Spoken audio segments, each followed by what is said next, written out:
स्वच्छित शक्ति है, तो स्वच्छित शक्ति की चर्चा चल रही है। देखो उसका जो स्वरूप बताया आचार्य जी ने, परिभाषा किस प्रकार से उसको परिभाषित किया है, उसमें देखो मैं जो पढ़ रहा हूँ,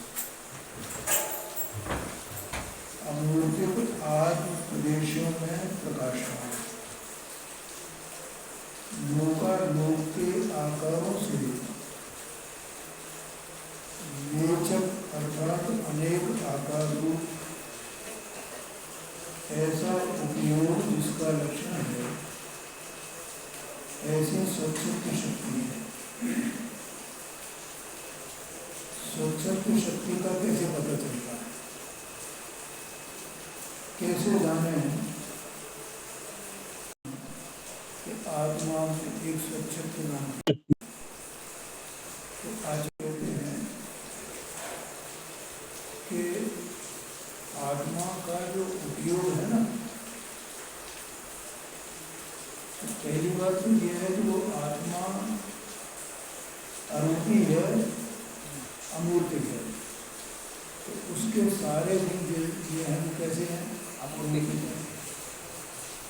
और आत्मा के प्रदेश भी अमूर्तिक है, सब अमूर्तिक है ना, पूरा द्रव्य है, उसका द्रव्यपना, क्षेत्रपना, कालपना, भावपना सब कैसा होगा, अमूर्तिक, सब अमूर्तिक होगा। तो ऐसा जो अमूर्तिक आत्मा है और उसका जो उपयोग है, आत्मा का जो उपयोग है, वो उपयोग असंख्यात प्रदेश में ही है ना। उपयोग कैसा है, जैसे ज्ञानोपयोग के 5 भेद कहे जाते हैं, मध्य ज्ञानोपयोग, शुद्ध ज्ञानोपयोग, अवध ज्ञानोपयोग, मना परे ज्ञानोपयोग और केवल ज्ञानोपयोग। ये तो भेद मालूम भी है। तो एक पांचों के पांचों उपयोग, ये इनमें से किसी भी उपयोग की आत्मा परिणाम है, तो वो परिणाम पूरा असंख्यात प्रदेश में ही होता है। क्या कहा, पूरा असंख्यात प्रदेश में होगा। असंख्यात प्रदेश की आत्मा है ना। असंख्यात प्रदेश माने क्या, लोकाकाश प्रमाण, एक दिन बताया था ना मैंने, आत्मा के असंख्यात प्रदेश कितने हैं, लोकाकाश प्रमाण, ठीक है। तो और वे प्रदेश उतने के उतने ही रहते हैं, कभी घटते बढ़ते नहीं है। अगर वो घट बढ़ जाए तो क्या होगा, आत्मा घट बढ़ जाएगा। तो जो घटने वाला बढ़ने वाला वो आत्मा कैसे रह सकता है। कोई भी पदार्थ जगत में जितने 6 जाति के हैं, वे घटते बढ़ते नहीं हैं। ये पुद्गल का एक परमाणु जो निश्चय से पुद्गल द्रव्य है, तो एक परमाणु घटता बढ़ता है, उसमें कुछ एक परमाणु रूप ही रहता है, एक ही परमाणु रूप रहेगा। अब ये जो शरीर है ना अपना, तो शरीर ये जब छोटा था तब उसमें तब भी वो अनंत पुद्गल परमाणुओं का पिंड था, और जब जवान हुआ और जब बूढ़ा हुआ तो वो तो अनंत पुद्गल परमाणुओं का पिंड है ना। उसमें से एक एक परमाणु वो तो एक ही प्रदेश ही है ना, तो उसमें कुछ घट सकता है, बढ़ सकता है, कुछ गड़बड़ नहीं है। वो एक प्रदेशी परमाणु और आत्मा असंख्यात प्रदेश, आकाश अनंत प्रदेश, सबके आकार अलग अलग है ना। तो ऐसा जो असंख्यात प्रदेशी आत्मा है, उसके जितने गुण, जितनी शक्तियां हैं, वे शक्तियां पूरे आत्मा में है, असंख्यात प्रदेशों में है। असंख्यात प्रदेश वैसे ही हैं जैसे उन शक्तियों में ही है। अब उन शक्तियों में जो उनके जो प्रदेश हैं आत्मा के, तो उसमें स्वच्छत्व शक्ति भी आ जाती है।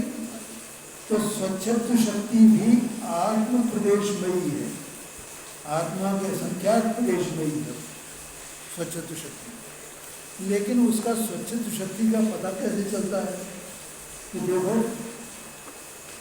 आत्मा जब केवल ज्ञान और योगों पर मिलता है तो वो पूरा आत्मा जो अमूर्तिक है, केवल ज्ञान भी अमूर्तिक है, और उस अमूर्तिक केवल ज्ञान में असंख्यात प्रदेश वे उस प्रकार से परिणमते हैं। कैसे परिणमते हैं? केवल ज्ञान उपयोग, केवल ज्ञान। तो वो केवल ज्ञान उपयोग जो हुआ है वहाँ पर, उसमें केवल ज्ञान की क्या विशेषता भैया? मत ज्ञान, सुख ज्ञान, अवध ज्ञान जाता है। लेकिन कैसे जाना जाता है?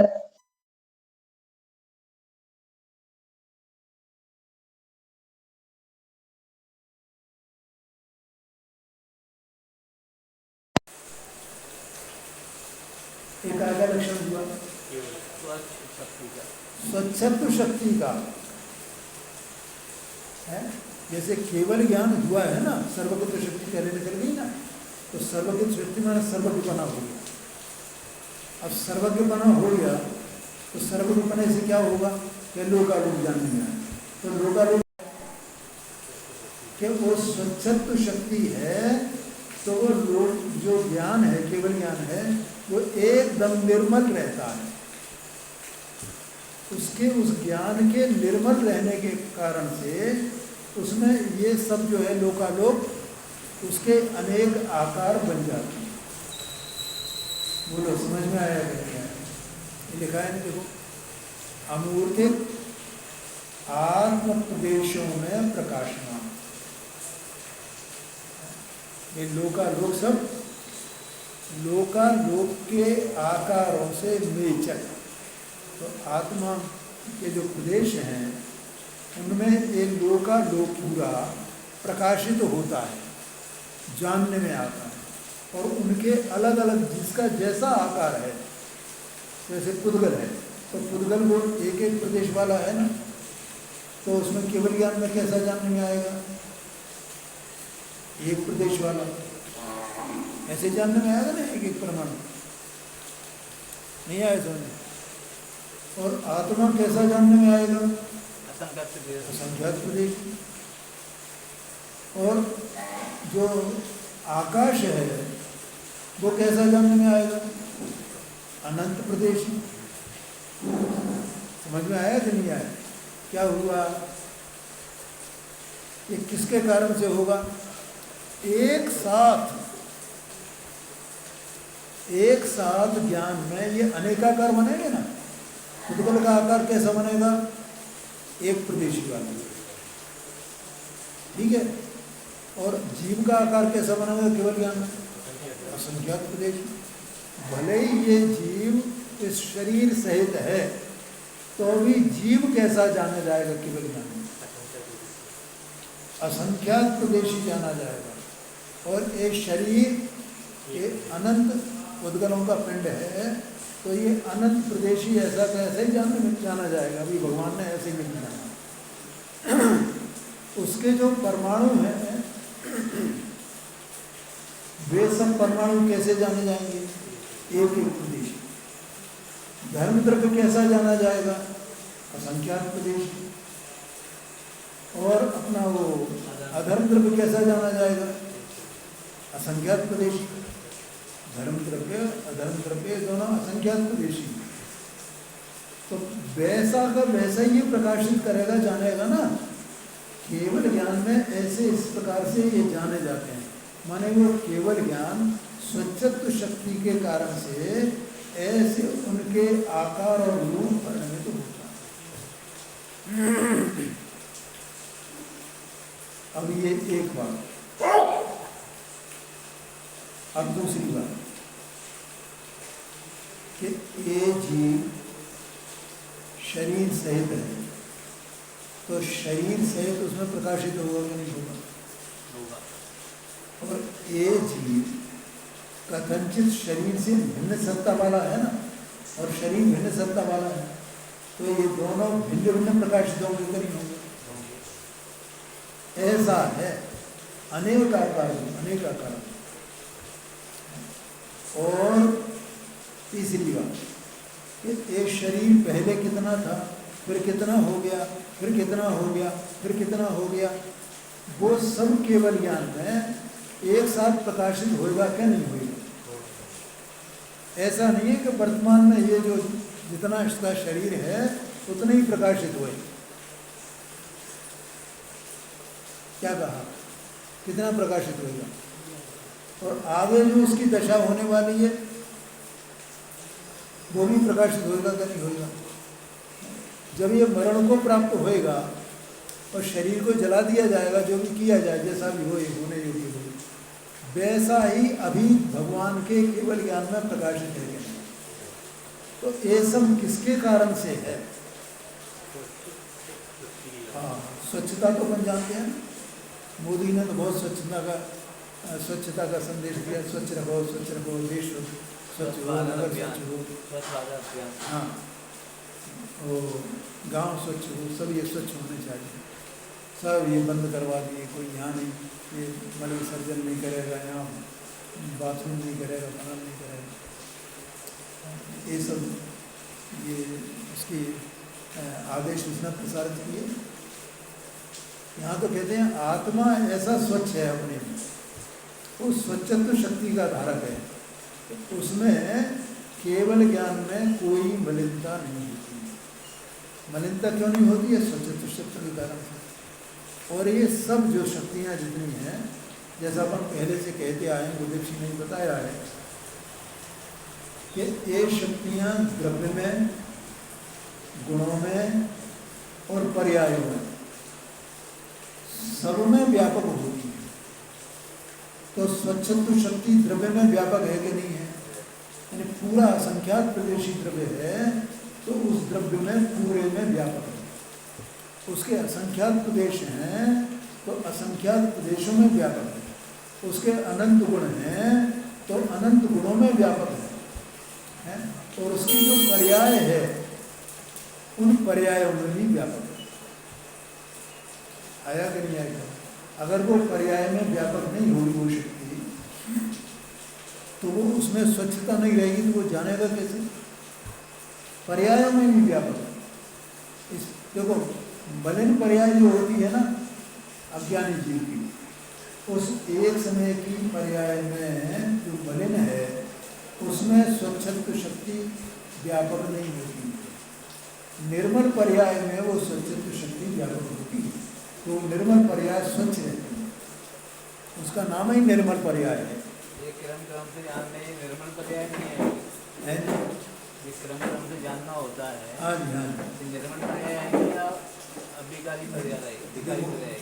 इस जानने में क्या है कि जब ये जीव का ज्ञान परान्मुख होता है, तो परान्मुख होने पर उस काल में उसमें राग होगा ना, तो राग स्वयं मलिन है, तो वो पर्याय मलिन होगी कि स्वच्छ होगी? मलिन होगी। और जब वो पर्याय स्वभाव का आश्रय करे तो कैसी होगी? निर्मल होगी, माने स्वच्छ होगी। तो वो किस कारण से स्वच्छ है और कैसे उसे अपने पूरा जो स्वभाव है वो उसका श्रद्धान उसे कैसे हो जाता है?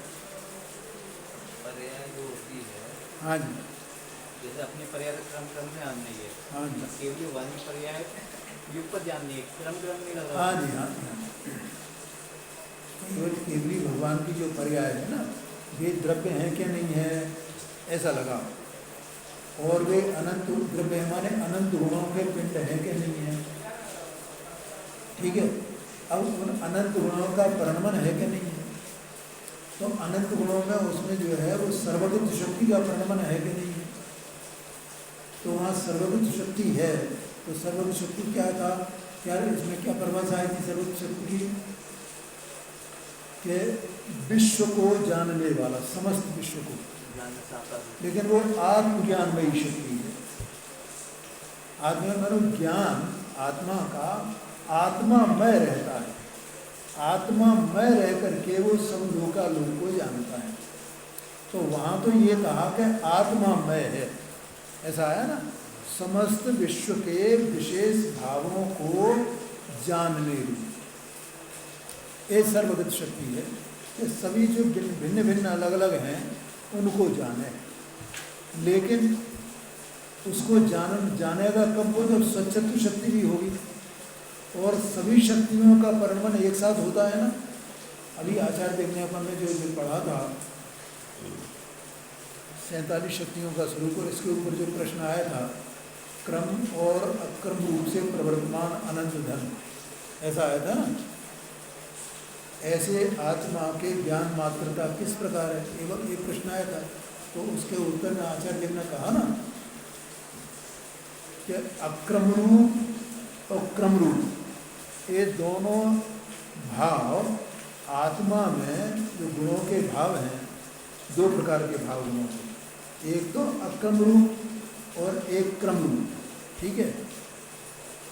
तो केवल ज्ञान भी क्रम क्रम से परिणमित होता है और अपना ज्ञान भी क्रम क्रम से परिणमित होता है, ठीक है। तो ज्ञान का क्रम क्रम से परिणमन करना और ज्ञान का ज्ञान रूप ज्यों का त्यों अक्रम रहना, ये सब एक साथ है ना।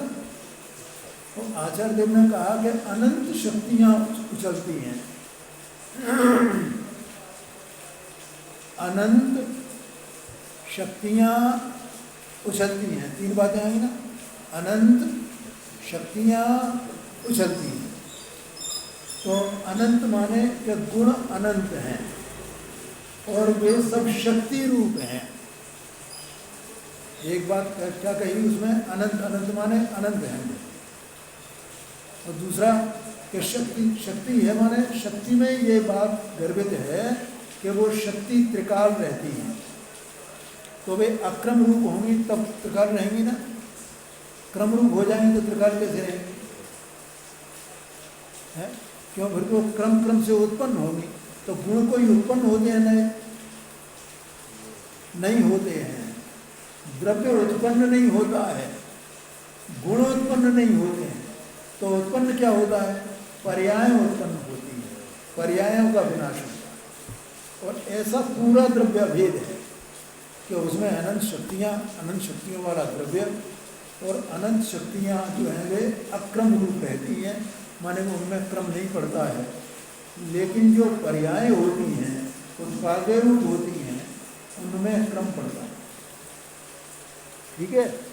तो वो अब जब सारी शक्तियाँ एक साथ हैं और सारी शक्तियाँ एक दूसरे में व्यापक हैं, ये बात हो गई ना सिर्फ। अगर वे एक दूसरे में व्यापक नहीं हुए, मतलब कोई भी शक्ति ऐसी नहीं है कि वो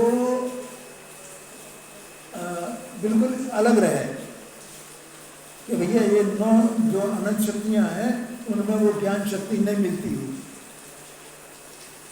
ऐसा अलग रह सकती है ज्ञान शक्ति। क्या कहा? हाँ, ज्ञान शक्ति वो अनंत गुणों में व्यापक है। ये कैसे पता चलता है कि द्रव्य जो है वो अनंत गुणों के समुदाय रूप है ना, तो उस द्रव्य में वो व्यापक है कि नहीं ज्ञान गुण? ज्ञान गुण द्रव्य में व्यापक है कि नहीं? है। और जो द्रव्य है वो द्रव्य तभी तो जानेगा ना, ज्ञान गुण अगर व्यापक होगा तो द्रव्य में व्यापक है माने अनंत गुणों में व्यापक हुआ ना। ऐसा तो नहीं है कि वो अपना स्वतंत्र अस्तित्व रखे ज्ञान गुण और उसमें नहीं व्यापक है कि मैं तो अपने में ही व्यापूंगा और दूसरों में नहीं व्यापूंगा। ऐसा हो सकता है ज्ञान गुण कर ऐसा काम करे, यानी मैं अपने में ही व्यापूंगा और मैं अनंत गुणों में नहीं व्यापूंगा, ऐसा नहीं होता है। ज्ञान गुण समस्त गुणों में व्यापक है माने द्रव्य में व्यापक है। बोलो भैया समझ में आ रहा है कि नहीं? और द्रव्य में व्यापक है, गुणों में व्यापक है, तो गुणों का जो परिणमन है वही तो द्रव्यों का परिणमन है। उत्पाद वे रूप जो परिणमन है वो गुणों का परिणमन है ना, क्रम क्रम से। तो वो द्रव्य का ही तो परिणमन और इसका परिणमन है, क्योंकि द्रव्य तो स्वयं अनंत गुणों के सत्ता रूप है। बोलो समझ में आया अभी? ऐसे क्रम क्रम रूप से जो पर्याय होती हैं तो केवल ज्ञान की ही पर्याय क्रम क्रम से होती है, और केवल ज्ञान की पर्याय में अनंत गुण अनंत शक्तियाँ उछलती हैं, माने अनंत गुणों का रूप उनमें रहता है। अनंत गुण उस केवल ज्ञान की एक समय की पर्याय में व्यापक है, उसमें स्वच्छत्व शक्ति उसमें व्यापक है। समझ में आया ना? यहाँ सर्वज्ञ शक्ति से तो आत्मा की लोकालोक को जानने की शक्ति का स्वरूप बताया गया, और स्वच्छत्व शक्ति से कि वो लोकालोक को भिन्न भिन्न प्रकाशित करे। लोकालोक को जानना एक बात, और लोकालोक को भिन्न भिन्न जानना जो का त्यों वो दूसरी बात। तो वो भिन्न भिन्न सब उसमें प्रकाशित होते हैं, अर्थात आत्मा में उनके जो भिन्न भिन्न हैं वैसे के वैसे ही अलग अलग आकार बनते हैं, चाहे वो द्रव्यपने से हो, चाहे क्षेत्रपने से हो, चाहे कालपने से हो, चाहे भावपने से हो। तीनों काल के कितने हो गए भैया?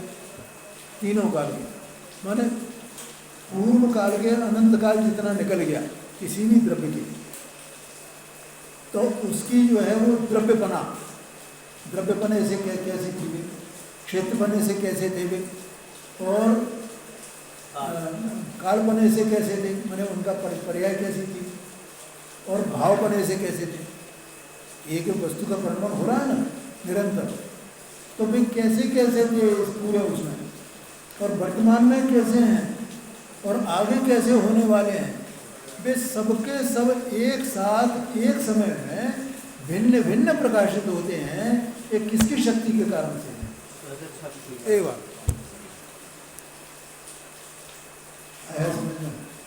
ऐसी इस आत्मा की शक्ति है। किसकी शक्ति है ये? आत्मा ने मेरी शक्ति है, तो उसकी बात चल रही है। और देखो ये जीव को ये जो स्वच्छता इसमें रहती है ज्ञान में, वो ज्ञान में स्वच्छता किसी परद्रव्य के कारण नहीं होती है। आया कि नहीं आया? किसी परद्रव्य के कारण नहीं। तो जो ज्ञान है ना, उस ज्ञान के माने संक्षिप्त में दो भेद कहे जाते हैं। संक्षिप्त में कौन से दो भेद? शाबाश। एक परोक्ष और दूसरा प्रत्यक्ष। तो परोक्ष कौन कौन से ज्ञान है? ये मत ज्ञान और श्रुति ज्ञान को परोक्ष कहा जाता है। उसमें मत ज्ञान जो है वो उसको कथनचित प्रत्यक्ष भी कहा जाता है, और श्रुति ज्ञान को परोक्ष भी कहा जाता है। क्यों उसको प्रत्यक्ष क्यों कहा जाता है? उसका नाम है साम व्यावहारिक प्रत्यक्ष। साम व्यावहारिक प्रत्यक्ष माने जो मत ज्ञान उपयोग है ना, तो वो एक एक काल में एक एक पदार्थ को जानता है ना। क्या मत ज्ञान की जो कार्य करने की विधि है, अपने जो मत ज्ञान है, तो कैसे जानेगा? एक काल में एक इंद्रिय के, एक विषय के एक भेद को जाने। कैसी है? एक विषय के एक भेद को जाने। ऐसा जो जानना है, उस जानने का नाम मत ज्ञान है। अब वो मत ज्ञान उस जो विषय है, विषय का जो भेद है, उसके सन्मुख होकर के जानता है ना। तो उसके सन्मुख होकर के जानता है, वो रहता यही है, वो बाहर कहीं नहीं जाता है, लेकिन विधि उसकी इसी प्रकार की है, परिणमन ऐसा ही है। बहुत विचित्र विचित्र बातें हैं। तो इसलिए वो उसके सन्मुख होकर के जानता है, और उसके सन्मुख हुए बिना नहीं जानता है। आया क्या नहीं आया? जो अपन ने स्मृति से जाना, हाँ जी, शुद्ध ज्ञान में आ रहा हो नहीं, वो मत ज्ञान में आ गया। तो सन्मुख हो गया वो स्मृति से, मन के अवलंबन से। स्मृति होगी तो मन के उसमें पांचों इंद्रियां और मन जो है ये 6 हुए हैं उसमें निमित्त, ठीक है। तो उस चीज को उसने याद किया ना, उसका अस्तित्व है ना, तो मन के अवलंबन से वो स्मृति में आ गए। बढ़िया प्रश्न हुआ। तो इसलिए उसको साम व्यावहारिक प्रत्यक्ष कहा जाता है। वास्तव में तो वो परोक्ष ही है। परोक्ष का और प्रत्यक्ष का क्या अंतर है? फलादीन स्वादीन का अंतर कि एक तो इंद्रियां और मन के अवलंबन से जानता है, आया कि नहीं आया? काय के अवलंबन से जानता मत ज्ञान? इंद्रियां और मन उनके अवलंबन के बिना नहीं जानता। दूसरा, वो स्पष्ट नहीं जानता है, और केवल ज्ञान जानता है। केवल ज्ञान स्पष्ट जानता है और बिना मन और इंद्रियों के अवलंबन के जानता है। ये भगवान है केवल ज्ञानी परमात्मा, अनंत परमात्मा, शरीर सहित है ना, उनकी सारी इंद्रियां हैं ना, लेकिन उनका ज्ञान कैसे जान रहा है? इंद्रियों के अवलंबन से जानता है, स्वतंत्रपने अपने से जानता है। तो इस प्रकार से दो ज्ञान तो परोक्ष ज्ञान ये कहे जाते हैं, ठीक है। और फिर प्रत्यक्ष ज्ञान के दो भेद हैं, सकल प्रत्यक्ष और विकल्प प्रत्यक्ष। उसमें अवधि ज्ञान और मनःपरे ज्ञान ये विकल्प प्रत्यक्ष कहे जाते हैं। बोलो, किसको नहीं मालूम है ये बात? तुम्हें नहीं मालूम, जिनका अभ्यास हुआ उन्हें मालूम हो सकता है, ठीक है। और केवल ज्ञान सकल प्रत्यक्ष कहा जाता है। तो ये विकल्प प्रत्यक्ष क्यों जब कहा जाता है? और प्रत्यक्ष भी और विकल्प भी। विकल्प माने जैसे सकल है ना, लोकालोक को एक साथ जानना एक ही काल में, वैसे ये जो ज्ञान है ये लोकालोक को एक साथ नहीं जानते, एक एक विषय से जानते हैं, सारे पदार्थों को एक साथ नहीं जानते, एक एक विषय को जानते हैं। प्रत्यक्ष क्यों कहा?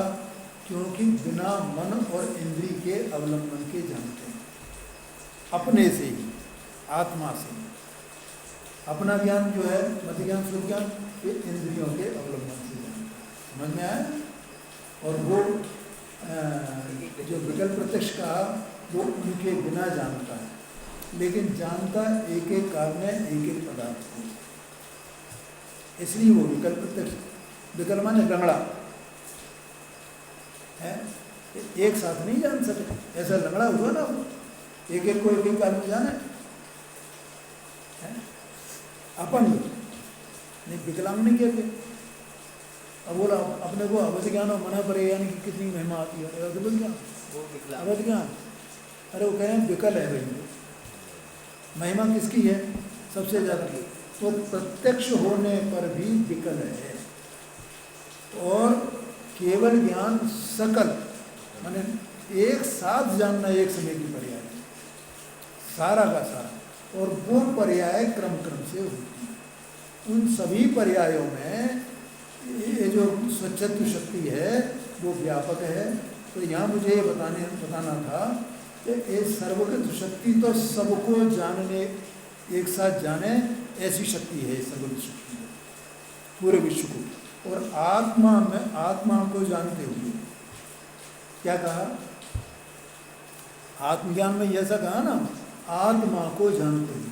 अपना जो ज्ञान है, या मान लो अवधि ज्ञान मनःपरे ज्ञान है, तो ये आत्मा को जानते हुए जानते हैं ये ज्ञान। क्यों नहीं जानते? आत्मा को जानते हुए नहीं जानते हैं, क्योंकि ये जो ये मति ज्ञानोपयोग है, सुख ज्ञानोपयोग है, अवधि ज्ञानोपयोग है, मनःपरे ज्ञानोपयोग है, ये विषय के सम्मुख होकर के जानते हैं। आत्मा के सम्मुख कहाँ रहे? पर भगवान का जो केवल ज्ञान है वो कैसे जानता है? ये सर्वगत शक्ति बताती है। और स्वच्छत्व शक्ति क्या बताती है? कि वो ज्ञान जो केवल ज्ञान है वो स्वच्छ रहता है स्वच्छत्व शक्ति के कारण। और ये स्वच्छत्व शक्ति अनंत शक्तियों में सब में व्यापक है और हर पर्याय में व्यापक है। अब केवल ज्ञान की पर्यायपन भेद करके एक पर्याय कहते हैं, एक केवल ज्ञान की पर्याय, एक दर्शन केवल दर्शन की पर्याय, एक अनंत सुख की पर्याय, एक अनंत वीर की पर्याय, ऐसा कहते हैं ना। लेकिन वे पर्याय क्या अलग अलग हैं क्या? अलग अलग नहीं है। जैसे अनंत वीर की पर्याय अलग नहीं है, अनंत सुख की पर्याय अलग नहीं है, अनंत ज्ञान की पर्याय अलग नहीं है, ऐसे स्वच्छत्व शक्ति की पर्याय भी अलग नहीं है। तो एक द्रव्य है तो एक समय की एक पर्याय होगी ना, तो एक समय की एक पर्याय, तो द्रव्य अनंत गुण वाला है ना, तो एक पर्याय में अनंत शक्तियाँ का परिणमन शामिल है क्या नहीं है, ऐसा समझ। ये तो भेद करके इनको बताया जाता है, नहीं तो हमें महिमा कैसे आएगी, समझ में आया कि नहीं है। अगर अभेद से बीजों में तो सब अभेद हैं और उनकी कोई वो नहीं है, तो हम इसको जानेंगे कैसे। इसलिए तो आचार्य ने यहाँ 47 शक्तियाँ लिखी हैं, तो कम से कम अनंत नहीं, 100 नहीं, 200 नहीं, 50 नहीं, 47 तो उनके ख्याल में आई, तो 47 शक्तियाँ लिखी। आया समझ में। ऐसी स्वच्छत्व शक्ति है। तो अब मैं पूछता हूँ कि स्वच्छत्व शक्ति का क्या कार्य है। हाँ जी, हाँ जी, कि जो आत्मा का जो ज्ञान है वो पदार्थ जैसे हैं अलग अलग तीनों काल के, वे सब अलग अलग आकार वाले हैं, तो वैसे आकार इसमें बनते हैं, उससे वो ज्ञान उनको प्रकाशित करता है, ठीक है, माने जानता है। तो ये किसकी महिमा है, किसके कारण से है, स्वच्छत्व शक्ति के कारण से। वो लोकालोक आत्मा को या आत्मा के अनंत गुणों को स्पर्श नहीं करता है, आत्मा उनको स्पर्श नहीं करता है।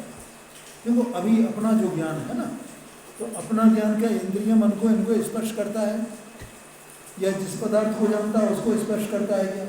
अरे अपना ही ज्ञान इनको स्पर्श नहीं करता है, बिना स्पर्श किए। देखो अपन चश्मा लगाते हैं, ये बैठे क्या नाम है ओम प्रकाश, ये भी चश्मा लगाया, मैं भी चश्मा लगाया, तो ये आँख क्या चश्मे को स्पर्श करके देख रही है? अगर चश्मे को स्पर्श करे आँख तो दिखाई देगा इसलिए है। ये तो बिल्कुल आँख एकदम अलग रह करके अपनी शक्ति से जानती है ना, देखती है ना, अपनी शक्ति से देखती है। ऐसे ही आत्मा में जो अनंत गुण है, उनमें ज्ञान गुण है, वो ज्ञान गुण या अनंत गुणों का परिणाम जो होता है वो आत्मा के ही आश्रय से होता है, इंद्रियों का आश्रय करके नहीं होता है, किसी एक परमाणु मात्र का भी आश्रय नहीं करता है। यहाँ ज्ञान को मुख्य करके अपन समझ सकते हैं ना उस बात को, कि ज्ञान जो परिणमन करता है तो वो कैसे परिणमन करता है, और उसकी वानगी से अपन अनंत गुणों का परिणमन जान सकते हैं। तो वो स्वच्छत्व जो शक्ति है यहाँ ये बताना है, जैसे ज्ञान गुण का परिणमन है वो किसी का अवलंबन करके नहीं है, ये अवलंबन करता है, ये तो व्यवहार का कथन है। समझ में आया नहीं है? उपचार से ऐसा कहा जाता है, वास्तव में आत्मा किसी का अवलंबन नहीं करता है, तो उसका ज्ञानोपयोग असंख्या उपदेश में ही स्वयं में वैसा ही परिणित होता है, उसी में रह कर के परिणित होता है। एक परमाणु मात्र को भी स्पर्श नहीं करता है, और तो भी उन पदार्थों को यथा योग्य वो जान लेता है। ऐसे ही केवल ज्ञान है। तो अपना तो ये यहाँ पर इंद्रियां हैं, इसलिए इंद्रियां उनमें निमित्त कही जाती है, इसलिए वो व्यवहार कहा जाता है। लेकिन भगवान को इंद्रियां निमित्त हैं क्या? अनंत परमात्मा की इंद्रियां अभी बताई थी ना मैंने, सब इंद्रियां हैं, तो सब इंद्रियां होने पर भी उनको इंद्रियों का अवलंबन है क्या, जैसे अपने को है?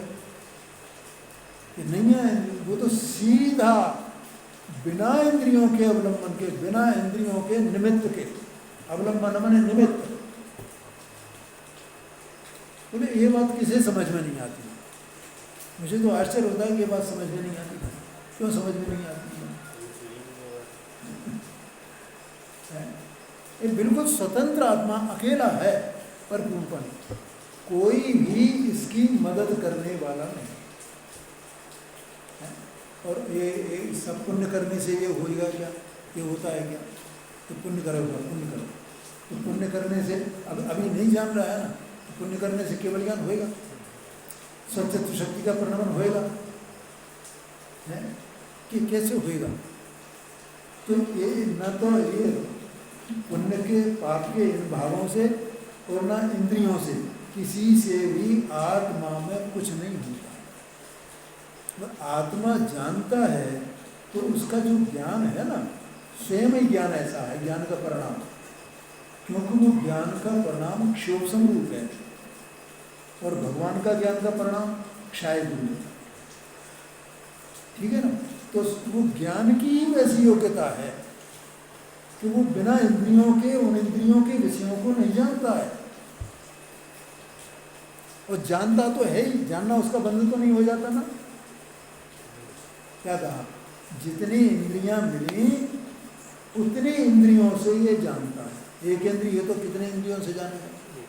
एक इंद्रिय से। और इसकी शक्ति भी उतनी होगी। दोनों तो दो तरफा बात है। बाहर में इंद्रियां कितनी?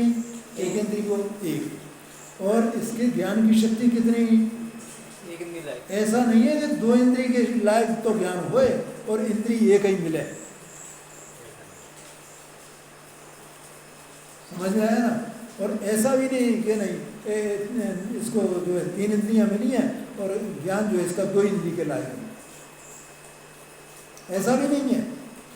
ज्ञान का क्षोभ तो दो इंद्रिय के लायक ही होगा। दो इंद्रिय वाले को, पंचेंद्रिय वाले को पांच इंद्रिय के लायक होगा। संगी पंचेंद्रिय को वैसी योग्यता वाला होगा ज्ञान। ऐसा ही निमित्त निमित्त भाव है, लेकिन वो इंद्रिय से जानता नहीं है। तो ज्ञान की योग्यता हुई कि इंद्रियों की योग्यता हुई? बताओ। ज्ञान की योग्यता हुई। ये तो ज्ञान की योग्यता है कि उसमें पांचों इंद्रियों से जानने की शक्ति है, और वो क्षोभ समरूप है। और केवल ज्ञान में कैसी शक्ति है कि बिना इंद्रियों के जाने, ऐसी शक्ति है। क्योंकि वहाँ क्षय ज्ञान है, माने ज्ञानावरणी कर्म का क्षय होगा। समझ में आया ना? इसलिए बाहर के पदार्थों से ज्ञान में कुछ भी नहीं होता है। ये जो यहाँ सर्वज्ञ शक्ति गई और उसके बाद स्वच्छत्व शक्ति गई, समझ में आया? देखो मुझे गुरुदेव जी के एक दो बोल हैं, 5 मिनट शेष में आपको बताता हूँ।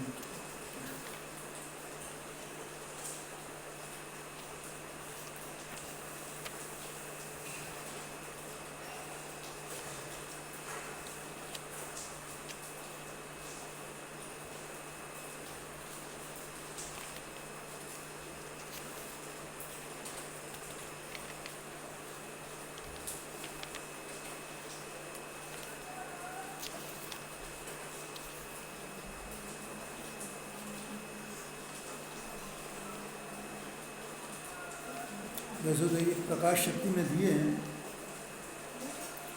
लेकिन यहाँ ये सभी जगह लागू होते हैं 5 बोल। देखो पहले गुरुदेव जी ने कहा आत्मा की प्रकाश शक्ति। अब यहाँ स्वच्छत्व शक्ति लगा लेंगे, तो मैं स्वच्छत्व शक्ति को रख कर के प्रकाश शक्ति की जगह पढ़ूंगा, क्योंकि गुरुदेव जी ने कहा कि ये पहले भी मैंने बता दी है। यहाँ पहली शक्ति, पहला बोल, आत्मा की स्वच्छत्व शक्ति किसी पर के आश्रय से विद्यमान नहीं है, इसलिए पर सन्मुख देखने से उस शक्ति की प्रतीति नहीं होती है। शक्ति की प्रतीति कैसे हुई? ये जो शक्तियों का स्वरूप बताया है, तब किस लिए बताया है? प्रतीति करने की। जीव को अपने स्वरूप की प्रतीति हो, क्यों? अपनी आत्मा ऐसे ही है, ऐसी है ना, अनंत शक्तियों वाली, 47 शक्तियों वाली। एक एक शक्ति इसमें है क्या? नहीं है। तो यहाँ ये कहा कि दूसरे के सन्मुख देखने से ये शक्ति नहीं आती। भगवान को लोकालोक देखने से, जानने से वो लोकालोक जानने में आता है, स्वच्छ शक्ति रहती है कि नहीं? तो अपने से ही है ना। दूसरा, आत्मा की स्वच्छत्व शक्ति शुभ राग या अशुभ राग के आश्रय से नहीं है, इसलिए पर सन्मुख देखने से उस शक्ति की प्रतीति नहीं होती है। शक्ति की प्रतीति कैसे हुई? ये जो शक्तियों का स्वरूप बताया, तब किस लिए बताया है? प्रतीति करने के लिए। जीव को अपने स्वरूप की प्रतीति हो, क्यों? अपनी आत्मा ऐसे ही है ना, है। तो यहाँ ये कहा कि दूसरे के सन्मुख देखने से ये शक्ति नहीं आती। भगवान को लोकालोक देखने से, जानने से वो लोकालोक जानने में आता है, स्वच्छ शक्ति रहती है कि नहीं? तो अपने से ही है ना। दूसरा, आत्मा की स्वच्छत्व शक्ति शुभ राग या अशुभ राग के आश्रय से नहीं है, विकार सन्मुख देखना। विकार सन्मुख देखने का मतलब है शुभ भाव रूप परिणमित होना। ये विकार के सन्मुख देखना है। अशुभ भाव रूप परिणमित होना, ये अशुभ भाव को देखना। अपने को छोड़कर के किसको देख रहा है? शुभ अशुभ भाव को देख रहा है। तो उसके आश्रय से उसकी प्रतीति नहीं होती, आत्मा की प्रतीति नहीं होती। तीसरी, आत्मा की जो स्वच्छत्व शक्ति है वो त्रिकाल है। स्वच्छत्व शक्ति कैसी है? क्षणिक नहीं है, इसलिए वो क्षणिक पर्याय के आश्रय से नहीं है कि पर्याय की तरफ देखे। इसका मतलब क्या हुआ? पर्याय को देखे उससे उसकी प्रतीति हो जाए आत्मा की, ऐसा नहीं है। ये तीन बात है। चौथी बात, आत्मा में अकेली एक स्वच्छत्व शक्ति विद्यमान नहीं है और वे शक्तियां अलग अलग भी नहीं है कि एक एक शक्ति को देखने जाए तो आत्मा की प्रतीति होगी। ये जबरदस्त पॉइंट है कि हम एक एक शक्ति को अलग अलग विचार में लेकर के और आत्मा को जानना चाहेंगे तो नहीं जानना। यहाँ तो भेद करके समझाया है। एक शक्ति का भेद करके लक्ष्य में लेने से भी आत्मा की शक्ति की यथार्थ प्रतीति नहीं होती है। आत्मा, ये पांचवा बोले, अनंत धर्म का पिंड है। उसी के आश्रय से, किसके आश्रय से? ये देखो अपन बिल्कुल बार बार जो इसका स्वरूप जो कथन कर रहे हैं, ज्ञान का स्वरूप अपन ने कथन किया, और इसका जानने का भी वर्तमान में इसका जो परिणाम है, जानना है, वो भी स्वतंत्र है ना, किसी पदार्थ के अधीन नहीं है ना। तो ऐसा आत्मा है कि उसकी ऐसी शक्तियाँ हैं, ये आत्मा की शक्ति है कि वो किसी का आश्रय लेती नहीं है और आश्रय लिए बिना ही अपने से ही उस प्रकार की है ये आत्मा। ऐसा मैं हूँ, ऐसा अभेद मन, बिना भेद के, बिना पर्याय के भेद के, बिना गुणों के भेद के अभेद का आश्रय ले तो इसको आत्मा की प्रतीति हो, ऐसा यहाँ विषय है। ऐसा गुरुदेव सिंह ने बताया। समय हो गया, आगे चर्चा करेंगे।